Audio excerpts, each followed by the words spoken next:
অহংকারের সাথে ইমামতি করে, দাম্ভিকতার সাথে ইমামতি করে। আপনাদের এই এলাকার কথা বলবো, 1-2 মাইলের কথা।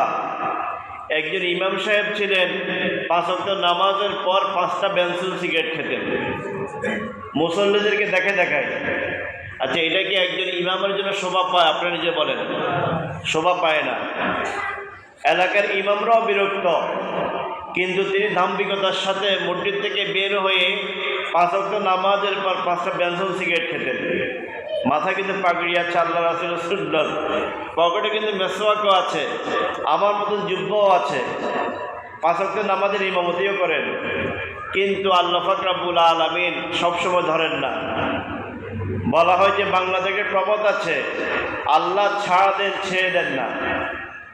এই ইমাম সাহেব এমন এক কেলেঙ্কারির মধ্যে জড়িত হয়েছে, শেষ পর্যন্ত মসজিদ থেকে জুতা পরিয়ে মুসল্লিরা, গলার মধ্যে জুতা পরে মুসল্লিরা বাহির করতে বাধ্য হয়েছে, পুলিশের সুপর্দ করেছে। তো ইন্নাল্লাহ লা ইউহিব্বুল মুতাদিন, আল্লাহ অহংকারীকে পছন্দ করেন না। আল্লাহ অহংকারকে পছন্দ করেন না, এবং যারা অহংকার করে তাদেরকেও আল্লাহ পছন্দ করেন না। ওয়ালিল্লাহিল ইজ্জাতু লিল্লাহি জামিআ, সকল ইজ্জতের চাবিকাঠি, সম্মানের চাবিকাঠি একমাত্র আল্লাহ পাক রব্বুল আলামিনের কাছে। আল্লাহ আরও কাকে সম্মানী করেন?